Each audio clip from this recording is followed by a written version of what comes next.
সাম্প্রতিক বছরগুলোতে চীনকে পারমাণবিক হুমকি উল্লেখ করে নানাভাবে চাপে রাখার চেষ্টা করছে যুক্তরাষ্ট্র।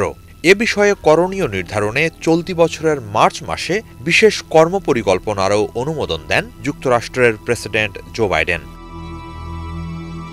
চীন বিরোধী এসব কর্মকাণ্ডের তীব্র নিন্দা জানাচ্ছে বেইজিং। বুধবার এক সংবাদ সম্মেলনে চীনের পররাষ্ট্র মন্ত্রণালয়ের পক্ষ থেকে বলা হয়, সারা বিশ্বের জন্য সবচেয়ে বড় কৌশলগত ঝুঁকি ও পারমাণবিক হুমকি যুক্তরাষ্ট্র। মন্ত্রণালয়ের মুখপাত্র মাও নিং বলেন, নিজেদের নিরস্ত্রীকরণ এড়াতে ও পরমাণু অস্ত্রের ভান্ডার শক্তিশালী করার অজুহাত হিসেবে চীনকে হুমকি হিসেবে দাঁড় করাচ্ছে যুক্তরাষ্ট্র। যুক্তরাষ্ট্রের পরমাণু অস্ত্রের মজুদের তুলনায় চীনের মজুদ কিছুই নয় এবং সবসময় তা সর্বনিম্ন স্তরে রাখা হয়।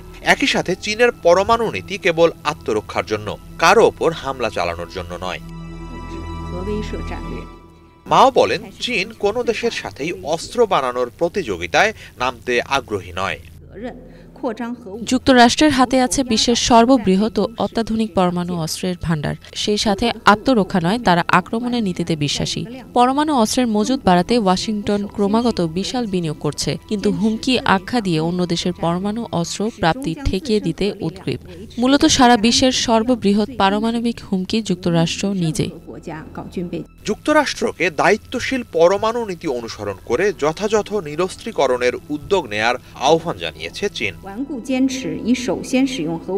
আমরা যুক্তরাষ্ট্রকে বলতে চাই, পরমাণু ঝুঁকি এড়াতে নিজেদের অস্ত্র ভান্ডার সীমিত করে আনুন। একই সাথে অন্যান্য দেশকে পরমাণু প্রযুক্তি দেয়া বা পারমাণবিক মিত্র বাড়ানোর পথ থেকে সরে আসুন।